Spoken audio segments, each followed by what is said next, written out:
Good morning બચ્ચા party and welcome to the class of physics with CD Patel. અને આજે આપણે ભણવાના છે મેગ્નેટાઇઝેશન. જો શબ્દ ઉપરથી જ ખ્યાલ આવી જાય કે મેગ્નેટાઇઝેશન એટલે શું, તો કોઈ નોન મેગ્નેટાઇઝ પદાર્થ હોય એટલે કે કોઈ ચુંબકત્વનો ગુણધર્મ ન ધરાવતો પદાર્થ હોય, એ પદાર્થને ચુંબકિત કરવાની ઘટનાને મેગ્નેટાઇઝેશન કહે છે. અને આપણને ખ્યાલ છે કે દરેકે દરેક પદાર્થ કોઈ ચુંબકત્વનો ગુણધર્મ ધરાવતા નથી. કેટલાક એવા જ પદાર્થો છે કે જે ચુંબકત્વનો ગુણધર્મ ધરાવે છે અથવા તો એમાંથી એને ચુંબકિત કરી શકાય છે. દાખલા તરીકે લાકડું છે તો લાકડાને કંઈ ચુંબકત્વ હોય નહીં, પણ હા, લોખંડની વાત કરીએ તો લોખંડમાંથી કે કેટલીક મિશ્ર ધાતુઓમાંથી ચુંબક બનાવવામાં આવે છે. અહીંયા ચુંબક એટલે આપણે ગજિયા ચુંબકની વાત કરીશું. હવે આપણને પ્રશ્ન થાય કે લોખંડમાંથી ચુંબક બને છે તો શું લોખંડ એ ચુંબકત્વનો ગુણધર્મ નથી ધરાવતું? તો કે ના. કેમ એવું? તો આજે આપણે એની જ ચર્ચા કરીશું અને એના ઉપરથી મેગ્નેટાઇઝેશન સમજીશું. ઓકે, જુઓ, આ મેગ્નેટાઇઝેશન જેવો જ શબ્દ પોલેરાઇઝેશન આપણે વિદ્યુતના ચેપ્ટર નંબર 2માં ભણી ગયા. પોલેરાઇઝેશન તમને યાદ હોય તો જુઓ, પોલરાઇઝેશન કેપેસિટર વાળી પાછળની થિયરીમાં આવતો હતો. ધ્રુવીય, અધ્રુવીય, ડાયલેક્ટ્રિક પદાર્થ અને પછી પોલેરાઇઝેશનની આપણે વાતો કરી હતી. તો આ પોલેરાઇઝેશનની ડેફિનેશન જો તમને આવડતી હશે તો તમને મેગ્નેટાઇઝેશન તરત સમજાઈ જશે. ક્લિયર છે? જોઈએ પોલેરાઇઝેશન. હું થોડુંક યાદ કરાવી દઉં તમને અને એના ઉપરથી આપણે પોલેરાઇઝેશન ઉપર આવીએ. એટલે તમારે બંને કન્સેપ્ટ જો કોઈને ખ્યાલ ના હોય તો એ ક્લિયર થઈ જાય. જુઓ, તો પોલેરાઇઝેશનમાં આપણે વાત કરી હતી કે ધ્રુવીય અણુ, ધારો કે એમાં આપણે NaClની વાત કરેલી, તો એમાં Na પ્લસ અને Cl માઇનસ અણુ હોય. ક્લિયર? ઓકે. તો આ એક પ્લસ અને એક માઇનસ છે, અને પ્લસ અને માઇનસથી બનતી, બરાબર, બે ધ્રુવો થયા, એક પ્લસ અને એક માઇનસ ધ્રુવ થયો. તો આ બે ધ્રુવોથી બનતી રચનાને આપણે ડાયપોલ કહીએ છીએ. શું કહીએ છીએ? ડાયપોલ. વાત અહીંયા વિદ્યુતમાં થાય છે એટલે વિદ્યુત ડાયપોલ કહીશું આને. ક્લિયર? અને શું કહીશું? વિદ્યુત ડાયપોલ. અને વિદ્યુત ડાયપોલની શું હોય? વિદ્યુત ડાયપોલ મોમેન્ટ. અને વિદ્યુત ડાયપોલ મોમેન્ટની દિશા હંમેશા માઇનસથી પ્લસ તરફની હોય. આ આપણને ખ્યાલ છે. પછી આપણે એના NaClનું એક સ્ફટિક લીધેલું, અને એ NaClનું સ્ફટિક એ અસંખ્ય અણુઓનો બનેલો હોય. કોઈ બી એક સ્ફટિક લઈ લઈએ આપણે. સ્ફટિક એટલે એનો ટુકડો, બરાબર? NaClનો એક મોટો ટુકડો લઈ લઈએ. ક્લિયર? ઓકે. હવે એની અંદર અસંખ્ય પરમાણુઓ હોય, બરાબર? તો એની અંદર આ NaClના પરમાણુઓ જે છે એ બધા અસ્તવ્યસ્ત ગોઠવાયેલા હોય. જુઓ, કોઈ આ પ્રમાણે ગોઠવાયેલો છે, પ્લસ માઇનસ, કોઈ આ પ્રમાણે ગોઠવાયેલો છે, માઇનસ પ્લસ, કોઈ આ પ્રમાણે ગોઠવાયેલો છે, પ્લસ માઇનસ, કોઈ આ પ્રમાણે ગોઠવાયેલો છે, માઇનસ પ્લસ, કોઈ આ પ્રમાણે ગોઠવાયેલો છે, માઇનસ પ્લસ. તો આ દરેકને વિદ્યુત ડાયપોલ મોમેન્ટ હશે. અને વિદ્યુત ડાયપોલ મોમેન્ટની દિશા કેવી હશે? ભાઈ જુદી જુદી હશે. માઇનસથી પ્લસ તરફ, એટલે આની દિશા આ બાજુ હોય, આની દિશા આ બાજુ હોય, આની દિશા આ બાજુ હોય, આની દિશા આ બાજુ, આની આ બાજુ. આમ બધા જ જે પરમાણુઓ છે NaClના એ આ પ્રમાણે ગોઠવાયેલા હશે. ક્લિયર? ઓકે. અને દરેક પરમાણુ ડાયપોલ મોમેન્ટ ધરાવે. દરેક પરમાણુ ડાયપોલ મોમેન્ટ ધરાવે છે, અથવા તો દરેક પરમાણુને ડાયપોલ મોમેન્ટ હોય છે, અથવા તો હોય.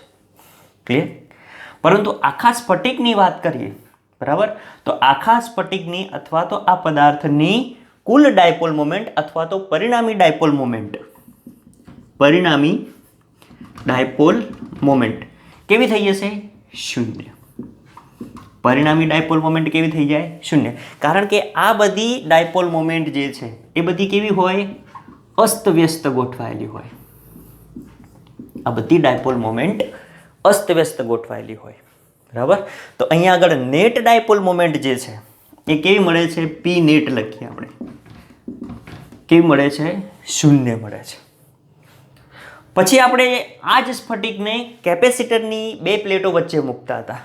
જુઓ તો આ કેપેસિટરની 2 પ્લેટો, એક પ્લેટ ધન અને બીજી પ્લેટ ઋણ. તો આ પ્લેટની વચ્ચે વિદ્યુત ક્ષેત્ર જે છે એ કઈ બાજુ હોય? પ્લસથી માઇનસ તરફ હોય. સમજો, બરાબર. હવે આની અંદર આપણે આ સ્ફટિકને મૂકી દઈએ અહીંયા આગળ. ચલો આ પ્રમાણે સ્ફટિક મૂકી દીધો અહીંયા. તો આ સ્ફટિકને મૂકશો તો શું થશે? તે જે આ ડાયપોલ છે, બરાબર, એનો જે માઇનસ ધ્રુવ છે એ પ્લસ તરફ આકર્ષાશે, બરાબર.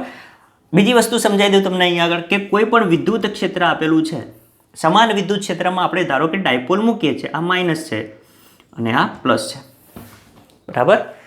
આ વિદ્યુત ક્ષેત્ર E, એની અંદર આપણે કોઈ વિદ્યુત ડાયપોલ મૂકીએ તો વિદ્યુત ડાયપોલ પર શું લાગે? ટોર્ક લાગે. અને ટોર્ક લાગી અને એ જે વિદ્યુત ક્ષેત્ર છે એને સમાંતર ગોઠવવાનો પ્રયત્ન કરે.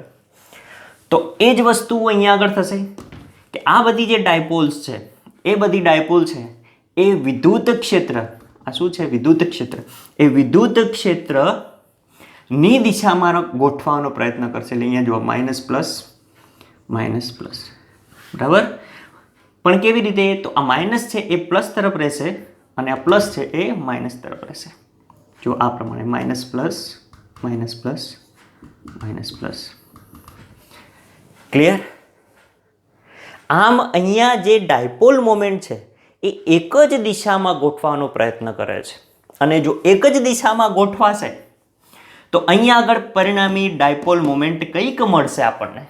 અહીં પરિણામી ડાયપોલ મોમેન્ટ કંઈક મળે, બરાબર. એટલે અહીંયા આગળ પી નેટ જે છે એ કંઈક મળશે આપણે. ક્લિયર? કેમ? તો કે અહીંયા આગળ વિદ્યુત ક્ષેત્ર લાગુ પાડેલું છે. આ વિદ્યુત ક્ષેત્રની હાજરી છે અહીંયા આગળ, જ્યારે અહીંયા આગળ વિદ્યુત ક્ષેત્ર ગેરહાજર છે, બરાબર. હવે આ જો ચોસલાનું કદ V હોય, આ જે ચોસલું આપેલું છે, ચોસલું અથવા તો સ્ફટિક, બરાબર, એ સ્ફટિકનું કદ જો V હોય, આ બધું આપણે ભણી ગયા છે, આ બસ એના જેવી જ થિયરી છે અહીંયા આગળ. એટલે આ તમને હું જરાક યાદ કરાવી દઉં કે કદ V હોય અને આ કદ V એટલે કે આ સ્ફટિકના કદ Vમાં પ્રેરિત થતી ડાયપોલ મોમેન્ટ જો P નેટ હોય, આટલી ડાયપોલ મોમેન્ટ હોય, તો એકમ કદમાં પ્રેરિત થતી ડાયપોલ મોમેન્ટ કેટલી? તો જુઓ ત્રિરાશિ આપણે મૂકીએ અહીંયા આ પ્રમાણે, તો શું થશે? P નેટ 1 ગુણ્યા P નેટ ભાગ્યા V, એટલે કે P નેટ, બરાબર, એટલે કે પરિણામી ડાયપોલ મોમેન્ટ P નેટ ભાગ્યા V, જેને આપણે પોલેરાઇઝેશન કહેતા હતા, P. બસ તો એના જેવું સેમ અહીંયા આગળ, બરાબર. જો આ સૂત્ર ઉપરથી આ સૂત્રના જેવું જ સેમ, બરાબર. આપણે અહીંયા એક લોખંડનો ટુકડો વિચારી લઈશું. અહીંયા આગળ આપણે એક NaCl નો સ્ફટિક વિચાર્યો હતો, એ જ પ્રમાણે અહીંયા આગળ આપણે લોખંડનો ટુકડો વિચારી લઈએ. જો કે આ અહીંયા કોઈ એક લોખંડનો ટુકડો આપેલો છે આપણને, અને લોખંડના ટુકડામાં અસંખ્ય પરમાણુઓ હોય. અહીંયા આગળ હું 5 જ બતાવું, બરાબર. આ 5 ટપકા કર્યા છે, તમને દેખાતા હશે, બરાબર, હાલ પૂરતા. બાકી આ એક લોખંડનો ટુકડો છે, લોખંડ, અને એમાં અસંખ્ય પરમાણુ હોય, બરાબર. હું મારી સામેની સપાટી ઉપર 5 બતાવું છું પરમાણુ, બરાબર. ઓકે. હવે આ પરમાણુની રચના આપણને ખ્યાલ છે કે પરમાણુના ન્યુક્લિયસની અંદર શું હોય ભાઈ? ધન વીજભારો, એટલે પ્રોટોન અને ન્યુટ્રોન હોય, અને એની કક્ષામાં ઇલેક્ટ્રોન ભ્રમણ કરતો હોય. ક્લિયર છે? ઓકે. હવે જો ઇલેક્ટ્રોન આ પ્રમાણે ભ્રમણ કરે તો વિદ્યુત પ્રવાહ એની વિરુદ્ધ દિશામાં રચાય, અને રચાતો વિદ્યુત પ્રવાહ I = Q/T હોય, બરાબર. અહીંયા આગળ વિદ્યુત ભાર શું છે? ઇલેક્ટ્રોન, તો E/T, અને T એ શું છે? આ ઇલેક્ટ્રોનને પરિભ્રમણ કરતા લાગતો સમય. એટલે I = આ વિદ્યુત પ્રવાહ વિદ્યુત પ્રવાહ I = E/T, બરાબર. હવે જો વિદ્યુત પ્રવાહ આની અંદર રચાય તો આ વિદ્યુત પ્રવાહને કારણે ચુંબકીય ક્ષેત્ર ઉદ્ભવે. બોલો, ચોથા ચેપ્ટરમાં ભણી ગયા કે કોઈ વર્તુળાકાર રિંગ હોય તો આ વર્તુળાકાર રિંગમાંથી જો વિદ્યુત પ્રવાહ પસાર કરવામાં આવે તો એની આસપાસ વિદ્યુત ક્ષેત્ર રચાય છે. ક્લિયર?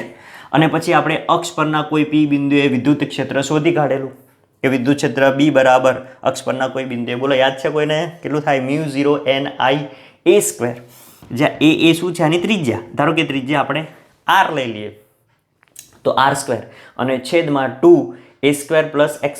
x એટલે અંતર થશે, a એટલે ત્રિજ્યા, ત્રિજ્યાની જગ્યાએ આપણે R લખી દઈએ તો R² + x² 3/2, બરાબર.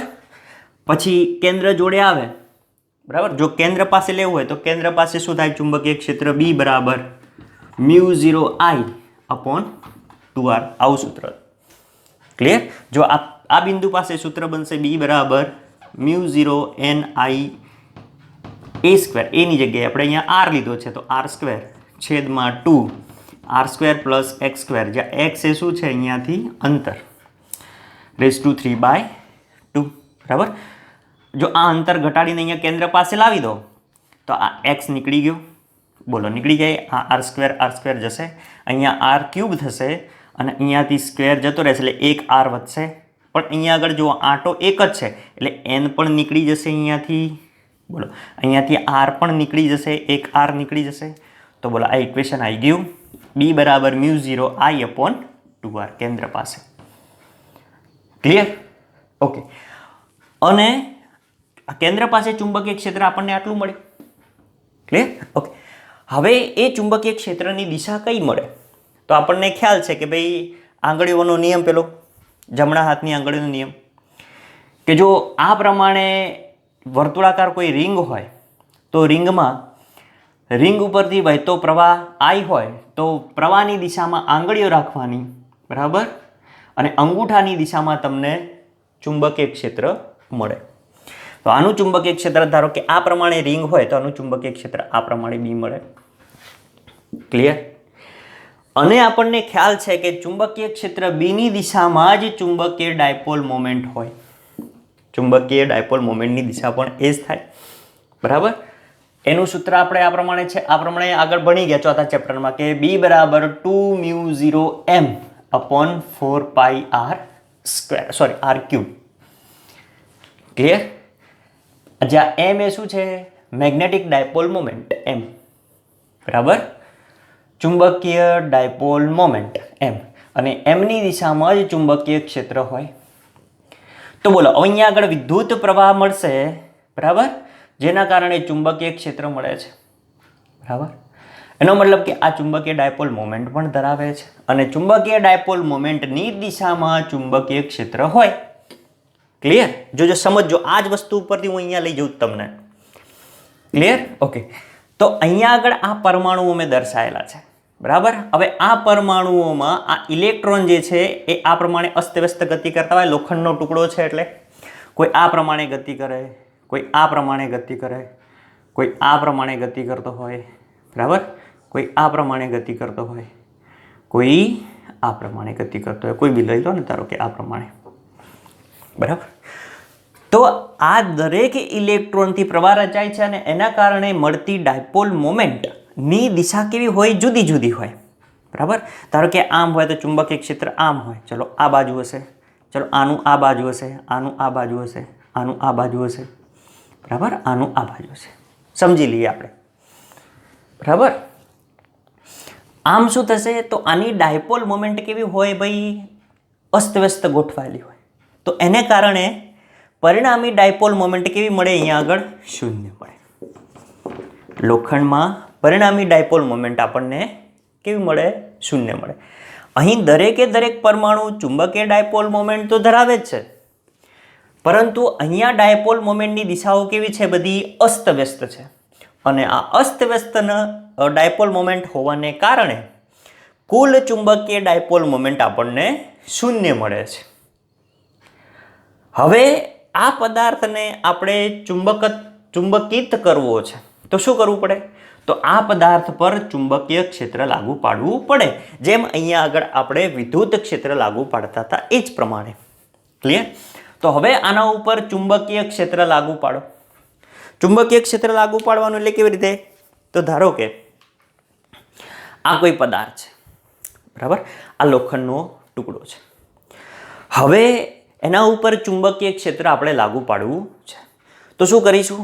તો આ લોખંડના ટુકડા ઉપર આપણે એક ગજિયું ચુંબક લઈ લઈશું અને એ ગજિયા ચુંબક વડે આમ ઘસીશું. કેમ? આ બાજુ. જો આ ગજિયા ચુંબકને આમ ઘસો તો ડાયપોલ મોમેન્ટ છે એ બધી આ દિશામાં ગોઠવવાનો પ્રયત્ન કરશે.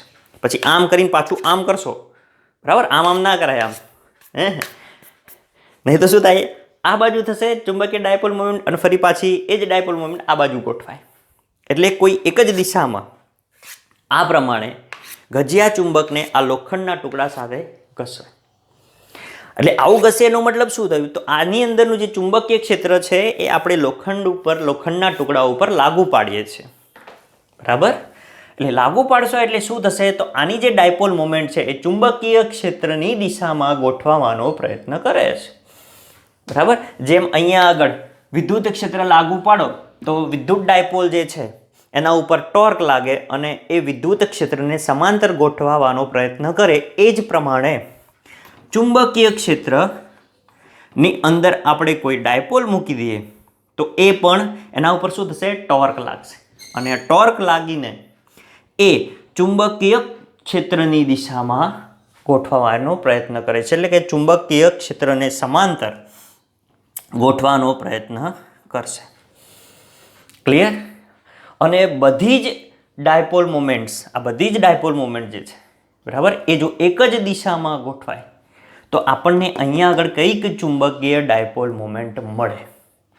એટલે ચુંબકીય ડાયપોલ મોમેન્ટ એટલે એમ, ચુંબકીય ડાયપોલ મોમેન્ટને આપણે એમ વડે દર્શાવીએ. એટલે કે કુલ ડાયપોલ, ચુંબકીય ડાયપોલ મોમેન્ટ એમ કંઈક મળે, બરાબર? અને જો ડાયપોલ મોમેન્ટ મળે તો ચુંબકીય ક્ષેત્ર મળે. ક્લિયર? ડાયપોલ મોમેન્ટ મળે તો ચુંબકીય ક્ષેત્ર મળે, આ સૂત્ર પ્રમાણે. ક્લિયર? એટલે કે આ જે લોખંડનો ટુકડો છે એ ચુંબકત્વનો ગુણધર્મ ધરાવે. ક્લિયર? અને આ પદાર્થ મેગ્નેટાઇઝડ થયો એમ કહેવાય. ક્લિયર? પરંતુ જો આપણે આની વ્યાખ્યા આપવી હોય તો શું વ્યાખ્યા આપીએ?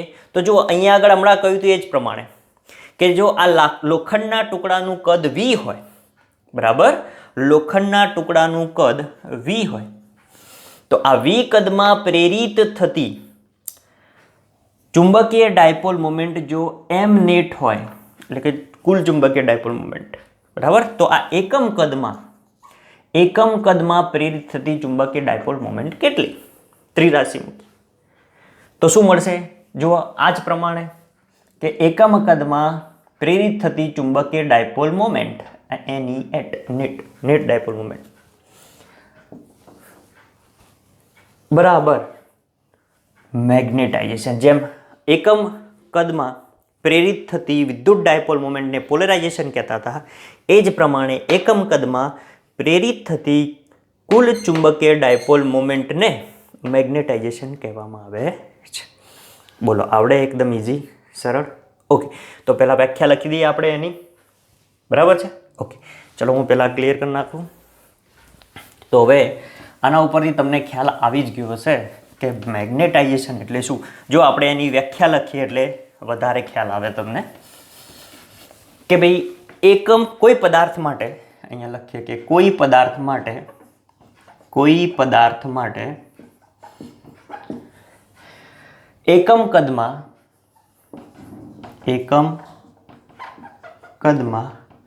મળતી પરિણામી ચુંબકીય ડાયપોલ મોમેન્ટ, એને આપણે ચુંબકીય ચાકમાત્રા પણ કહેવામાં આવે, ચુંબકીય ચાકમાત્રા પણ કહી શકીએ, બરાબર, ને મેગ્નેટાઇઝેશન કહે છે. મેગ્નેટાઇઝેશન કહે છે. ક્લિયર? એટલે કે મેગ્નેટાઇઝેશન m બરાબર એકમ કદમાં મળતી પરિણામી ચુંબકીય ડાયપોલ મોમેન્ટ એમ નેટ. બરાબર. તો ચલો આ સદિશ છે તો આ શું થશે? સદિશ રાશિ થઈ. એટલે કે મેગ્નેટાઇઝેશન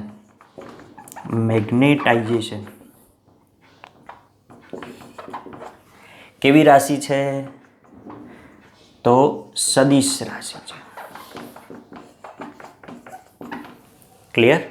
ચલો આના ઉપરથી આ મેગ્નેટાઇઝેશનનો એકમ શું થશે? તો જુઓ, મેગ્નેટિક ડાયપોલ મોમેન્ટનો એકમ શું થાય? એમ્પિયર ઇન્ટુ મીટર સ્ક્વેર, અને કદનો એકમ મીટર ક્યુબ.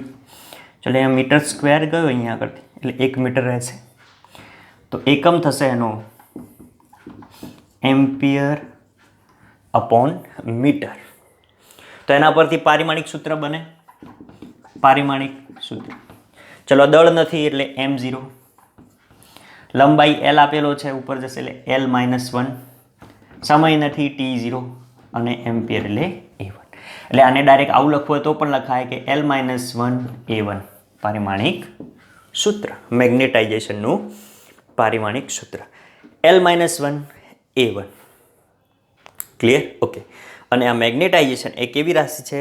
સદિશ રાશિ. અને આ મેગ્નેટાઇઝેશનની દિશા, બરાબર, આ એમની દિશા એ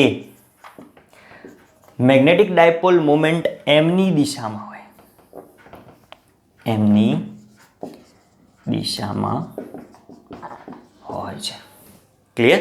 હમણાં કહીએ પ્રમાણે કે આ લોખંડનો ટુકડો હોય તો તમે એને આ પ્રમાણે ઘસો તો આ જે ચુંબકીય ડાયપોલ મોમેન્ટ છે એ આ દિશામાં ગોઠવાય. પછી જો એને આ પ્રમાણે ઘસો તો એ આ દિશામાં ગોઠવાય. ક્લિયર?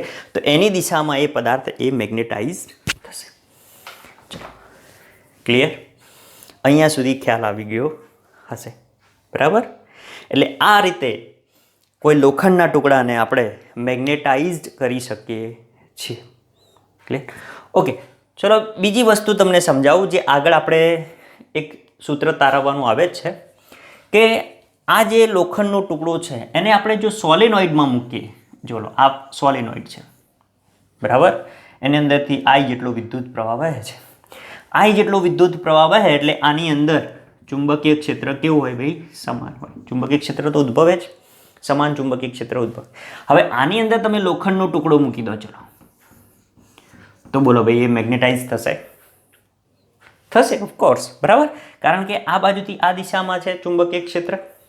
એનો મતલબ કે એની જે લોખંડની ચુંબકીય ડાયપોલ મોમેન્ટ છે એ બધી એક જ દિશામાં ગોઠવવાનો પ્રયત્ન કરશે. બરાબર? અને એ લોખંડ મેગ્નેટાઇઝડ થશે. બોલો, ક્લિયર? તો મેગ્નેટાઇઝેશન આવડે? મેગ્નેટાઇઝેશનની વ્યાખ્યા, એનું સૂત્ર, બરાબર. ચલો, એનું પારિમાણિક સૂત્ર, કેવી રાશિ છે, અને મેગ્નેટાઇઝેશનની દિશા કઈ દિશામાં હોય? તો એમની દિશામાં. ક્લિયર? બોલો, આવડે એવું એકદમ ઇઝી. એટલે એની સાથે સાથે તમને હવે આ પોલેરાઇઝેશન પણ આવડી ગયું હશે. બંને સેમ ઘટનાઓ છે. પેલી વિદ્યુત માટે છે, આ ચુંબક માટે છે. પોલેરાઇઝેશન અને મેગ્નેટાઇઝેશન. ક્લિયર? ઓકે. હવે જુઓ હાલ આપણે જે થિયરી ભણ્યા મેગ્નેટાઇઝેશન, એના ઉપર આધારિત એક ઉદાહરણનો દાખલો છે આપણા પુસ્તકનો, એ જોઈ લઈએ જરાક. જો એની અંદર શું કહે છે કે ફેરોમેગ્નેટિક આયન એટલે કે લોખંડ આપેલું છે. એટલે કે આપણે આગળ ભણીશું પદાર્થોના વર્ગીકરણમાં ડાયા, પેરા અને ફેરોમેગ્નેટિક પદાર્થો, એની અંદરની વાત છે. બરાબર? આ એક ફેરોમેગ્નેટિક આયન છે. એટલે હાલ પૂરતો આપણે આ નહીં ધ્યાનમાં લઈએ, પણ આપણે એક લોખંડના ટુકડાની વાત કરીએ છીએ એવું ધ્યાનમાં લેજો તમે. ક્લિયર? ઓકે. તો ફેરોમેગ્નેટિક આયન એટલે કે લોખંડમાં એક ડોમેન એટલે એક ટુકડો લોખંડનો, બરાબર, નાનો, સમઘન આકારનું છે, જેની બાજુઓ 1 માઇક્રોમીટર લંબાઈની છે. એટલે સમઘન આકારનો એક ડોમેન આપેલો છે, એક ટુકડો આપેલો છે. જુઓ દોરી અહીંયા. સમઘન એટલે કે એની બધી જ બાજુઓ કેવું હોય? સમાન હોય, સરખી હોય. તો જુઓ આ પ્રમાણેનો એક સમઘન આપેલો છે આપણને, સમઘન ડોમેન. ઓકે. હવે એની બાજુઓ 1 માઇક્રોમીટર લંબાઈની છે. આ એલ લંબાઈ, બરાબર. લંબાઈ, પહોળાઈ, ઊંચાઈ બધી સમાન હોય. તો હવે આ સમઘનની આ લંબાઈ એલ આપણે આપેલી છે કે એલ બરાબર 1 માઇક્રોમીટર. ચલો 1 માઇક્રોમીટર એટલે 10⁻6 મીટર.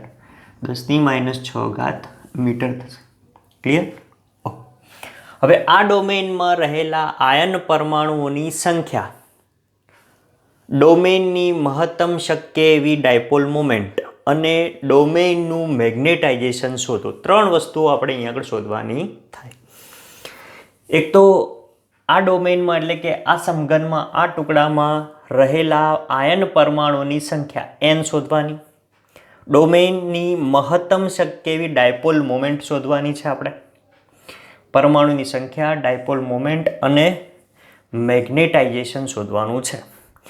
આયનનું પરમાણિક કદ એટલે કે પરમાણુ ભાર તમને આપેલો છે 55 ગ્રામ પર મોલ અને એની ઘનતા આપેલી છે તમને 7.9 ગ્રામ પર સેન્ટીમીટર ક્યુબ.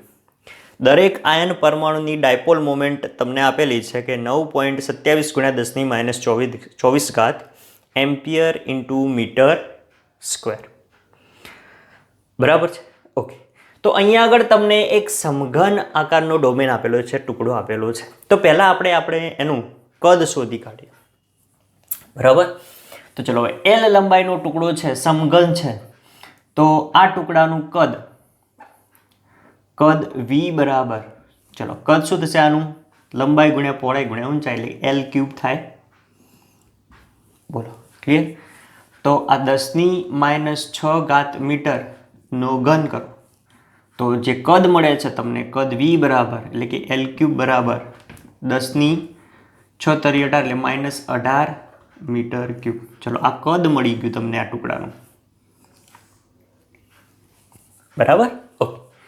હવે આ ડોમેનમાં એટલે ટુકડાનું કદ છે એટલે કે આ કદમાં રહેલા આયન પરમાણુની સંખ્યા. બરાબર? એટલે આ કદમાં રહેલા આયન પરમાણુની સંખ્યા n શોધવાની. ક્લિયર? મહત્તમ શક્ય એવી ડાયપોલ મોમેન્ટ m, મહત્તમ શક્ય એટલે મેક્સિમમ ડાયપોલ મોમેન્ટ શોધો અને મેગ્નેટાઇઝેશન m શોધો એવું કહે છે. ક્લિયર? આ 3 વસ્તુ તમારે શોધવાની. અહીંયા આગળ આયનનું પરમાણવિક દળ એટલે કે પરમાણુ ભાર, પરમાણવિક દળ એટલે શું થાય? પરમાણુ ભાર. અહીંયા લખું છું જુઓ, એટલે કે પરમાણુ ભાર તમને આપેલો છે કેટલો? 55 ગ્રામ પર મોલ. 55 ગ્રામ પર મોલ છે એટલે ગ્રામ પર મોલનું તમારે શું કરવું પડે? કિલોગ્રામમાં ફેરવવું પડે. એટલે ગ્રામનું કિલોગ્રામ કરો એટલે 10⁻3 કિલોગ્રામ પર મોલ થાય. ક્લિયર? ઓકે. અને એની ઘનતા આપેલી છે. તો જુઓ ઘનતા બરાબર 7.9 ગ્રામ પર સેન્ટીમીટર ક્યુબ આપેલી છે. તો ગ્રામ પર સેન્ટીમીટર ક્યુબના આપણે શું કરવું પડે? કિલોગ્રામ પર મીટર ક્યુબ કરવા પડે. જો આ પ્રમાણે 7.9 ગ્રામ પર સેન્ટીમીટર ક્યુબ છે એના આપણે કિલોગ્રામ પર મીટર ક્યુબ કરવા પડે. બરાબર? તો 7.9 ઇન્ટુ, ચલો ગ્રામના કિલોગ્રામ કેટલા? 10⁻3 અને સેન્ટીમીટરના મીટર કેટલા? તો 10⁻2 અને એનો ક્યુબ. ચલો ક્લિયર? એટલે કે 3 દુ 6 એટલે 10⁻6 થયા. 10⁻6. બરાબર? 10⁻6 ઉપર જાય તો કેટલા થાય? 10⁻3. ક્લિયર? તો જુઓ 7.9 ઇન્ટુ 10⁻³ કિલોગ્રામ પર મીટર ક્યુબ. બોલો, ક્લિયર? એટલે આ કિલોગ્રામ પર મીટર ક્યુબમાં આપણે કન્વર્ટ કરી દીધા. ઓકે. હવે દરેક પરમાણુની ડાયપોલ મોમેન્ટ આપેલી છે તમને. તો દરેક પરમાણુની ડાયપોલ મોમેન્ટ લખું છું અહીંયા આગળ કે દરેક પરમાણુની ડાયપોલ મોમેન્ટ બરાબર 9.27 into 10⁻24 ampere into metre square. ચલો ક્લિયર? ઓકે. તો જો આટલી વસ્તુ તમને આપેલી છે તો આને ઉપરથી પહેલાં આપણે એનું દળ ગણી દઈએ, બરાબર. તો જુઓ, આપેલ પરમાણુનું ડોમેનનું દળ, બરાબર. તો દળ બરાબર શું થશે? સૂત્ર આટલી વસ્તુ આપેલી છે, તો દળ બરાબર ઘનતા ગુણ્યા કદ થાય.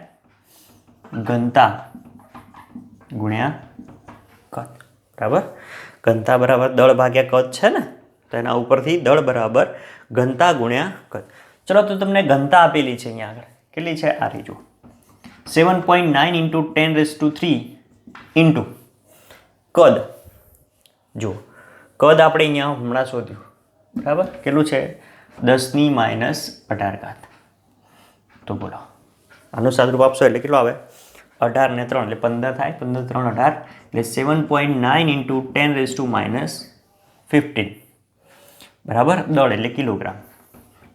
ચલો, આટલું દળ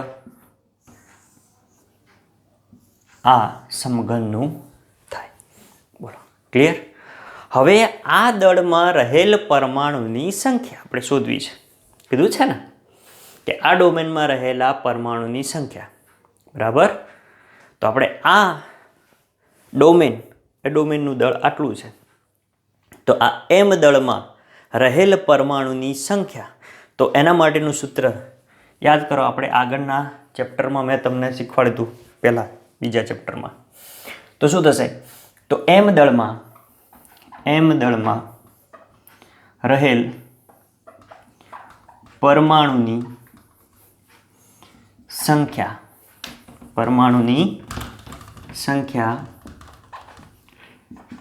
n બરાબર, ચલો, n બરાબર 6.023 × 10⁻23 છેદમાં પરમાણુ ભાર ગુણ્યા દળ m, બરાબર. તો જો 6.023 × 10⁻23 છેદમાં પરમાણુ ભાર આ રહ્યો 55 × 10⁻3, બરાબર. ગુણ્યા, ચલો, m આપણે અહીંયા આગળ દળ m શોધ્યું, 7.9 × 10⁻15, બરાબર છે. ચલો, દેખાય છે અહીંયા આગળ? હા, દેખાશે. તો ચલો, આનું તમે સાદુરૂપ આપશો તો આન્સર આવશે 8.65 × 10⁻10 પરમાણુ. એટલે કે આ સમઘનમાં, બરાબર, એટલે કે એમ દળમાં રહેલ પરમાણુની સંખ્યા આપણને મળી ગઈ. એટલે આપણને આ n મળી ગયું. એટલે પહેલો પ્રશ્નનો જવાબ આપણે શોધી કાઢ્યો કે પરમાણુની સંખ્યા કેટલી? તો પરમાણુની સંખ્યા આટલી થાય. બોલો, ક્લિયર? ઓકે. હવે ડોમેનની મહત્તમ શક્ય એવી ડાયપોલ મોમેન્ટ શોધવાની આપણે, બરાબર છે. ઓકે. તો હવે ડાયપોલ મોમેન્ટ શોધવી છે આપણે. તો જ્યારે બધા જ પરમાણુ એક જ દિશામાં ગોઠવાય ત્યારે મહત્તમ ડાયપોલ મોમેન્ટ મળે. આ પદાર્થની અંદરની ડાયપોલ મોમેન્ટ છે એ શક્ય એટલી ડાયપોલ મોમેન્ટ ગોઠવાય એક જ દિશામાં, બરાબર.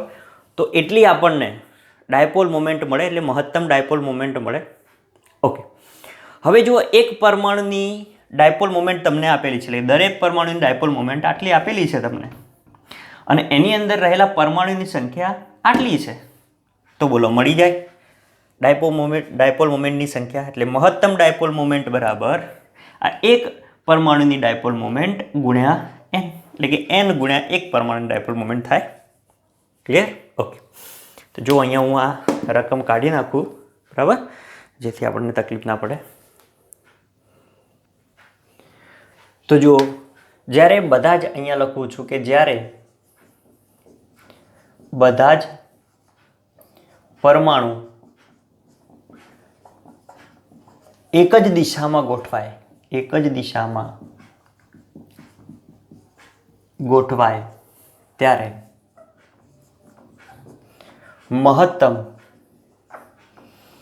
ડાયપોલ મોમેન્ટ, મહત્તમ મેગ્નેટિક ડાયપોલ મોમેન્ટ, બરાબર, મહત્તમ ચુંબકીય ડાયપોલ મોમેન્ટ, એટલે કે એમ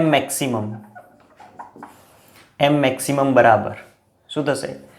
તો એમાં રહેલા પરમાણુની એટલે કે m દળમાં રહેલા પરમાણુની સંખ્યા n ગુણ્યા દરેક પરમાણુની ડાયપોલ મોમેન્ટ અથવા તો એક પરમાણુની ડાયપોલ મોમેન્ટ. એક પરમાણુની ડાયપોલ મોમેન્ટ એટલે મહત્તમ શક્ય ડાયપોલ મોમેન્ટ મળી જાય. ઓકે, અને એના પછી આપણે છેલ્લે મેગ્નેટાઇઝેશન શોધવાનું રહે, ડોમેનનું મેગ્નેટાઇઝેશન.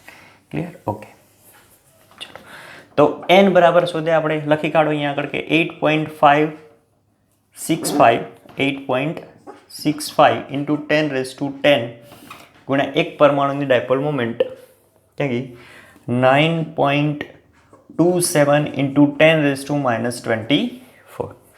ચલો, આનું સાદુરૂપ આપશો તો તમને આન્સર મળશે 8 into 10⁻13 ampere into metre square. બરાબર, આટલી મહત્તમ ડાયપોલ મોમેન્ટ મળશે. અને છેલ્લે તમને કીધું છે મેગ્નેટાઇઝેશન શોધવાનું. તો મેગ્નેટાઇઝેશન m બરાબર હમણાં જ શોધ્યું સૂત્ર કે એકમ કદમાં રહેલ મેગ્નેટિક ડાયપોલ મોમેન્ટ એટલે m મેક્સિમમ અપોન b.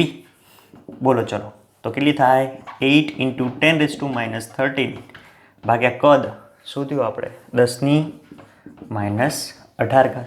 બરાબર, વ્યવહાર કરો એટલે 13 ને 5 18, તો 5 આવશે, આ પ્લસ ઉપર જશે એટલે પ્લસ આવશે, એટલે 8 ઇન્ટુ 10⁵. બરાબર, અને મેગ્નેટાઇઝેશનનું એકમ એમ્પિયર અપોન મીટર. ચલો, એકદમ સરળ દાખલો, આવડે એવું. બરાબર છે. પહેલાં કયું એ પ્રમાણે માગ્યું છે એ પ્રમાણે શોધી કાઢો. પહેલાં કદ શોધી કાઢો, પછી પરમાણુની સંખ્યા શોધવાની છે, મહત્તમ મેગ્નેટાઇઝેશન શોધવાનું, મહત્તમ મેગ્નેટિક ડાયપોલ મોમેન્ટ શોધવાની છે, અને મેગ્નેટાઇઝેશન શોધવાનું છે. પરમાણુ ભાર, ઘનતા, દરેક પરમાણુ ડાયપોલ મોમેન્ટ આપેલી છે, એટલે પહેલાં દળ શોધી કાઢીએ અને દળમાં રહેલા પરમાણુની સંખ્યા મળી જાય, એના ઉપરથી મહત્તમ ડાયપોલ મોમેન્ટ અને એના ઉપરથી મેગ્નેટાઇઝેશન. એકદમ સરળ દાખલો. બરાબર, એટલે મેગ્નેટાઇઝેશનનું સૂત્ર આવતું હતું એટલે આપણે એની જોડે લઈ લીધું. ક્લિયર? ઓકે, તો આજે આટલું. મળીએ નેક્સ્ટ લેક્ચરમાં. ત્યાં સુધી ટાટા બાય બાય, ભણતા રહો.